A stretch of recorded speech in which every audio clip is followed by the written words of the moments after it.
One night, after spending many days in the same room as Robert, I was woken by his painful groans. "Robert, hang in there." With a panic of worry and anxiety, I kept calling his name, but there was no change in his condition. I hastily called an ambulance.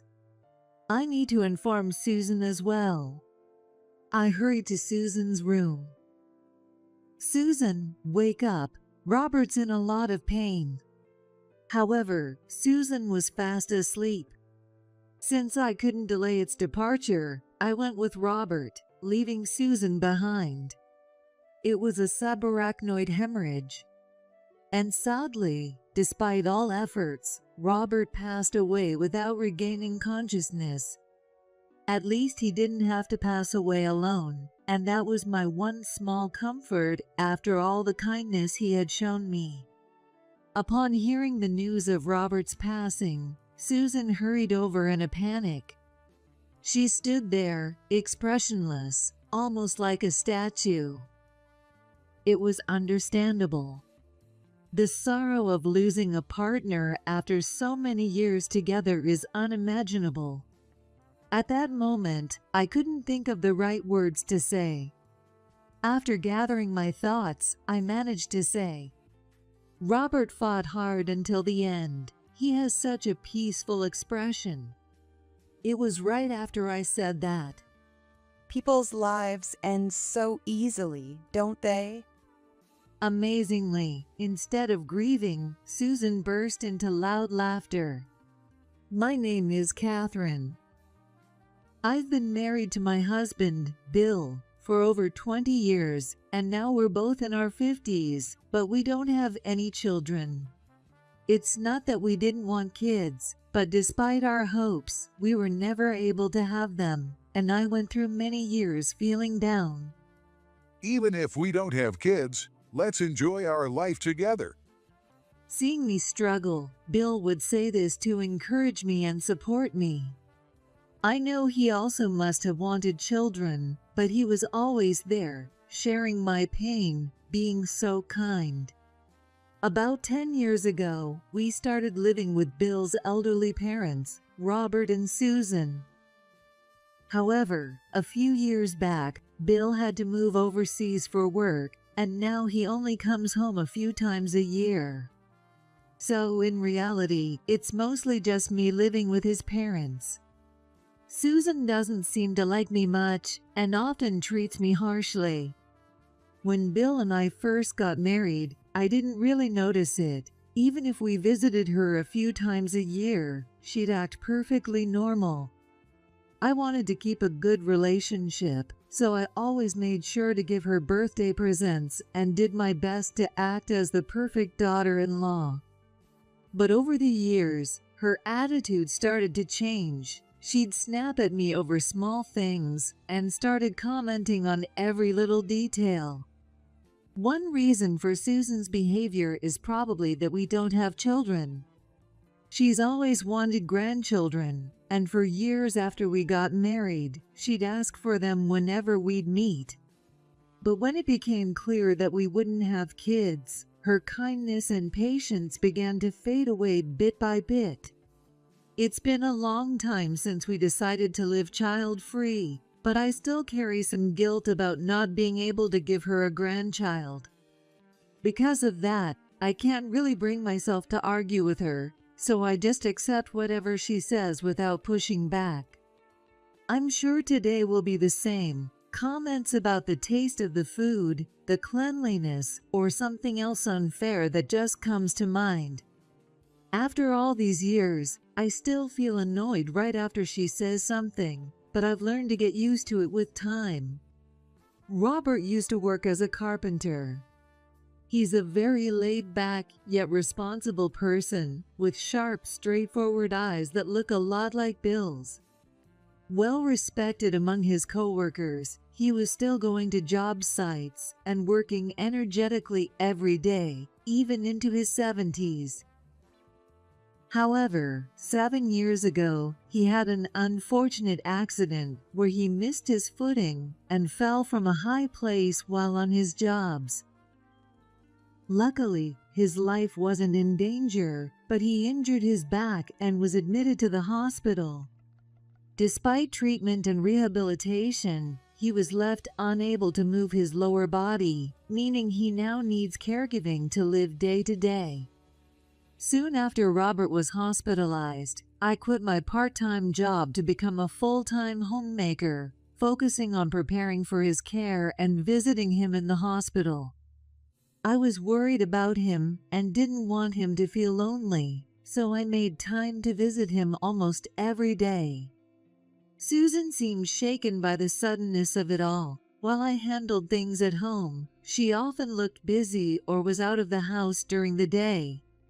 She must have been very worried about Robert. Thanks for coming today, even though you're busy. Seeing you really lifts my spirits, Catherine. Robert would greet me with a warm smile every day, always considerate of me. Since my visits were usually short and a bit hurried, I felt bad for him. But seeing him also reassured me and lifted my own spirits. Today, I finished up my housework early and had more time than usual. I'd be able to visit him a little longer. After preparing a meal for Susan, who had been staying in her room, I quickly got ready and headed to the hospital. Robert, how are you feeling today? I brought your favorite Swiss roll cake, so let's enjoy it together. Seeing his favorite dessert made Robert smile with delight. You came by quite early today. We chatted about little things while enjoying the Swiss roll together. I glanced at the clock. It was about time for Susan to visit. It should be around the time Susan usually stops by, right? At this, Robert's eyes widened. Susan's coming to visit? He asked, his voice bright with surprise. Robert, you must be looking forward to seeing her. What do you two usually talk about? Susan came by the day after I was admitted, but she only stayed a moment, dropping off some things and then hurried out. She hasn't been by since, so she must be busy preparing for my care. Sorry to put her through all that trouble. Not at all. The house is well prepared, so please feel at ease and focus on getting better. She did say it's been hard work, right? I replied this way, though I was a bit puzzled and tried not to show it. Yeah, she mentioned something about getting things ready. Let her know that, when she has time, I'd love her to visit. I'd like to chat slowly, maybe as a bit of an apology for the trouble I've caused. With a slightly shy smile, Robert asked me to pass on the message. Got it. Next time, I'll send her with a Swiss roll for you both to enjoy. Take care. With that, I left his room. I felt uneasy about Robert's words, wondering why Susan hadn't been coming, and I returned home with these questions in mind.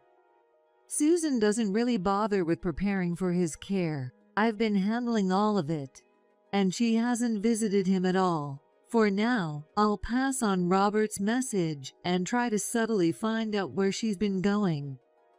A little while after I got home, Susan returned. Hi, Susan. Robert seemed really eager to see you. I mentioned it, but she didn't respond. Did she not hear me? I tried again. I'm too busy to be going over there. Besides, the hospital takes care of him, so there's no need for me to visit. But her answer, in a cold, irritated tone, was detached and dismissive. Not wanting to upset her further, I couldn't bring myself to say anything more, and I let the matter drop. After a while, Robert finished the necessary treatments at the hospital, and it was decided he would be discharged. The day before his discharge, Susan said, Since you'll be home all day after Robert is discharged, we won't need a helper, right? I was stunned. She was assuming I'd take on all the caregiving without question. During his hospital stay, she hardly visited, and now she has no intention of helping with his care. Since Robert's caregiving began, Susan has shifted all the housework and care responsibilities onto me. On top of that, Susan continued to complain about my cleaning and cooking, even more than before. Even with caregiving, she keeps criticizing, saying my approach isn't right, or that it's unfair to him. Hearing so much from her gets exhausting, so before I reach my limit, I regularly call Bill to talk things over. He listens to everything on the phone, fully understanding, and often expresses his frustration even more strongly than I do. When he comes back every 3 months or so, he helps with the housework and caregiving, which fills me with relief. Bill also talks to Susan, telling her to go easier on me. Though she appears upset after being scolded by her son, it seems more like a show because she's unfazed. After Bill leaves, she often takes out her frustration on me even more harshly, repeating this cycle many times.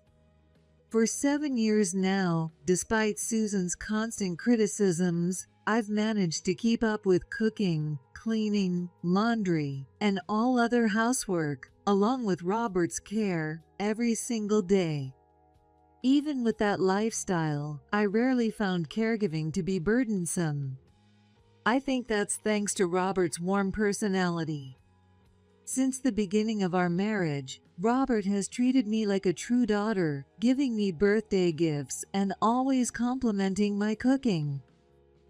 He has shown such care for me, sometimes listening to my small complaints or worries, and offering support and encouragement. He was a truly reassuring presence. I had always felt deep gratitude towards such a kind Robert, wondering how I could give something back, when suddenly, caregiving became part of our lives. In whatever way I could, I wanted to express my gratitude to Robert for everything he had done. Robert can't move his lower body due to his back injury. He needs help with things like using the bathroom, bathing, and moving around, but he still has full use of his upper body and can feed himself.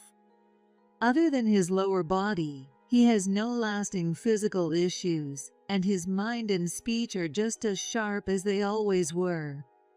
Because of that, we could continue chatting and even joking, making caregiving a pleasant experience. Once a week, Bill and I would video call him, where we'd share updates and enjoy chatting together, all three of us. Recently, we got excited talking about places we'd like to visit overseas. We chatted at length about what kinds of scenery we'd like to see, local foods to try, and which traditional outfits we'd love to see up close, sharing a dreamy conversation. It's amazing that at 81, Robert uses a tablet so skillfully. During the call, he would look up photos and information on the places we discussed and show me, even sharing his screen so Bill could see too. One ordinary day, as usual, I woke up and went to the living room, where I noticed a faint, unpleasant smell. To identify the source of the odor, I followed the scent. It led me to the yard, where there was a small storage shed. In the yard, used adult diapers that I had bagged were scattered everywhere. I always place the used adult diapers from caregiving into sealed bags and keep them in a locked shed until trash collection day. So, even if crows or cats got into the yard, there's no way they could have taken them out. If it wasn't crows or cats, could it have been a thief? The key is kept safely inside the house, and there were no signs of forced entry, with the key still in its place. Suddenly, I recalled something from yesterday, and a feeling of suspicion crept in. During our long video call with Bill, the door to the room was slightly open. At one point, I felt a gaze, and when I looked over, I saw Susan standing outside the door. Thinking she might be interested, I invited her to join our call, but she just glared and walked away without saying a word. She probably didn't like seeing us having such a good time without her. Could she have scattered the diapers out of spite? Since breakfast time was approaching, I quickly prepared a meal for Robert and handed it to him before heading to the yard to clean up. It was a terrible sight, but after gathering everything and spraying down the area, the smell faded and the yard returned to its usual state. This time, I tied the bags even more securely. With the yard restored, I figured Robert had probably finished his breakfast, so I went to clear his dishes. To my surprise, there were no dishes in sight and no sign that he had eaten at all. I'm sure I brought him his meal. Confused, I asked Robert what had happened to the plate. Susan took it, saying she'd reheat it. It had been a while, but she hadn't returned it. Hurrying to the kitchen, I was shocked by what I saw. The meal I had prepared for Robert had been thrown into the sink, looking like leftover scraps. Even I was reaching my breaking point with the relentless, unreasonable actions. I searched for Susan, but she was nowhere to be found. Her usual bag and shoes were gone, so she must have left while I was busy cleaning the yard. Having no choice, I waited for her to return. It was well past noon when Susan finally returned home. She seemed in a great mood, humming to herself. Still unable to calm my anger, I confronted her as soon as I saw her. "Did you scatter the diapers in the yard and throw away Robert's breakfast?" Who else would do it but me? Is that a problem? She replied, without a hint of remorse. "That's awful. If you have something to say, why can't you tell me directly?" I usually kept my feelings to myself, but this time I couldn't hold back. After a brief pause, Susan spoke up. Everything you do just infuriates me. Even your very presence. You don't belong here at all. Susan screamed in anger, then stormed into our bedroom. Feeling fearful about what she might do, I chased after her, only to find my belongings tossed out into the hallway. My clothes and cosmetics were scattered in disarray. Not stopping there, she shouted at me. From today on, don't step a foot in this room. If you want to sleep, do it in the hallway. Her room was right next door. Even if I tried to sneak back in after she'd gone to sleep, she would probably notice immediately. Besides, if I defied her, who knows what she might do next? I decided to quietly follow her instructions. But it was winter, and I knew I could get seriously sick sleeping in the hallway. Has Susan completely lost her mind? Not wanting to risk my health, I reluctantly moved a mattress into Robert's room and decided to sleep there instead. It seemed that Robert had overheard the argument between Susan and me and was deeply concerned for my well-being. "With you in the same room, it'll be easier to help you get to the bathroom, so this actually works out perfectly." To reassure Robert, I kept a cheerful tone. Since I had already been helping him with bathroom trips at night, it actually worked out well for me too. One night, after spending many days in the same room as Robert, I was woken by his painful groans. "Robert, hang in there." I called out to him, but he was holding his head in agony and couldn't respond. In a panic, I dialed for an ambulance. Full of worry and urgency, I kept calling his name, but there was no change in his condition. Time seemed to stretch on endlessly. I faintly heard the sound of the siren approaching and then stopping in front of our house. I rushed to open the door, explained the situation to the paramedics, and entrusted Robert to their care.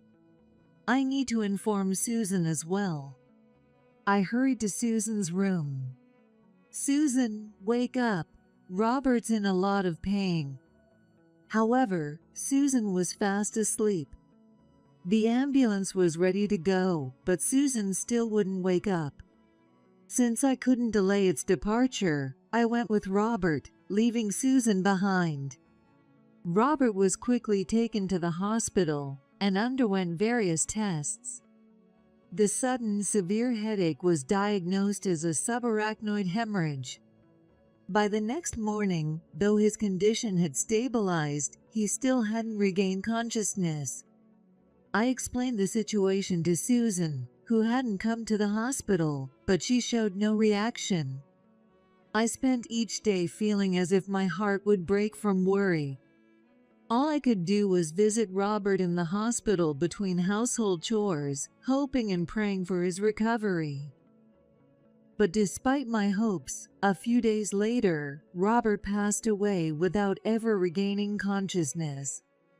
In his final moments, his expression was peaceful, almost as if he were asleep, with his usual kindness radiating from his face. During one of my usual visits, Robert's condition suddenly changed, and I was able to be there for his final moments. At least he didn't have to pass away alone, and that was my one small comfort after all the kindness he had shown me. While Robert was unconscious, Susan rarely came to the hospital. However, after learning of his passing, she rushed over in a panic.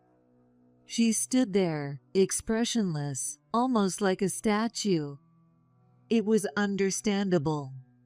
The sorrow of losing a partner after so many years together is unimaginable. At that moment, I couldn't think of the right words to say.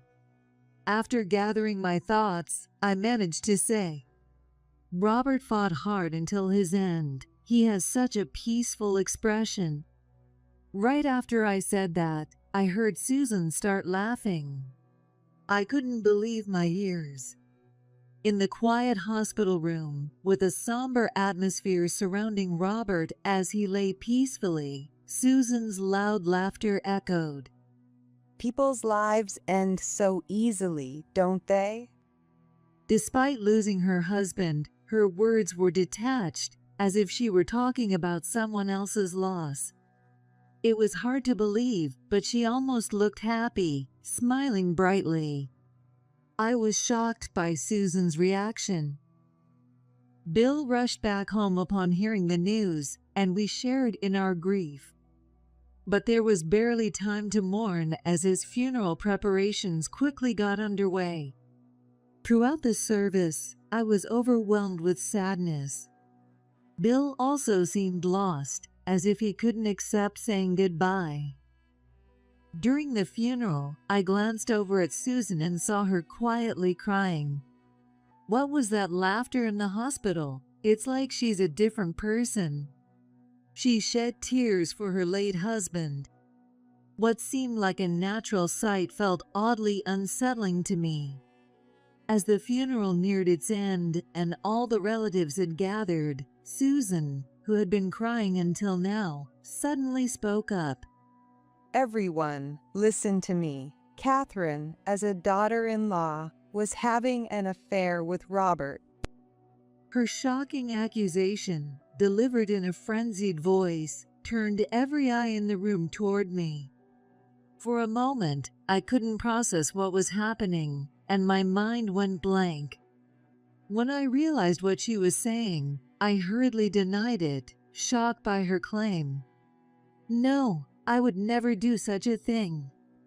I protested to Susan, but she continued her accusations undeterred. She has her own room, yet she insisted on staying in Robert's room. What do you all think? It's unthinkable for a daughter-in-law to live in the same room as him. Susan didn't mention that she was the one who had driven me out of my room. Instead, she accused me, crying hysterically as if she were the victim. I was taken aback by her act. Yet, the relatives seemed to believe her tearful accusations. At this rate, I would end up as the only one seen as the bad person. Just then, Bill, who had been listening silently, raised his voice. It was Mom who was having the affair. The entire room fell into murmurs at Bill's words. What proof do you have? Susan's tears stopped immediately, and her eyes began darting around nervously. Bill calmly reached into his jacket pocket, took something out, and tossed it high into the air. Photos. It looks like there are 2 people in them. I was speechless as I looked at the photos scattered on the floor. In them, Susan was seen walking beside a much younger man. The relatives, seeing what was in the photos, began murmuring in shock. Amid the tense, uncomfortable atmosphere, Susan turned pale and scrambled on the floor to hide the photos. Don't look at them. Don't touch them. Seeing her like that, I almost felt sorry for her. As I wondered why these photos existed, Bill began explaining. I had recently told him how Susan was often away from the house during the day, leaving me to struggle with meal preparations. Since Susan hadn't been one to go out frequently, Bill found it suspicious and hired a detective to look into it. He discovered Susan's affair and had been gathering evidence, intending to confront her at some point. Knowing what Susan was capable of, even during the funeral, he had brought the photos just in case they'd be needed. Bill continued, addressing the relatives, who were clearly unsettled by these revelations. Actually, Catherine has been handling all the caregiving and housework perfectly on her own for the past 7 years. Because my mom insisted on not hiring any help, Catherine sacrificed herself every day to get it all done. And yet, my mom treated her terribly. She would make unreasonable complaints about everything Catherine did, hurl insults at her, and even went so far as to scatter used diapers in the yard or throw away the food Catherine prepared just because she didn't like her. It's awful, isn't it? The people listening were silent, holding their breath. Despite all her efforts, my mom forced Catherine out of her room and told her to sleep in the hallway. That's why she was staying in my dad's room. Hearing this, tears welled up in my eyes. Over our phone calls, I hadn't gone into too much detail, wanting to keep him from worrying, but he had understood my situation so well. Most of all, I was grateful he was standing up for me in front of everyone. His willingness to protect me, even against his own mother, showed a depth of love I could hardly describe, and in such a difficult time, Bill's support was my greatest comfort. If you still don't believe me, will you listen to this?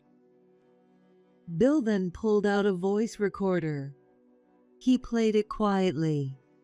Everyone in the room leaned in to listen.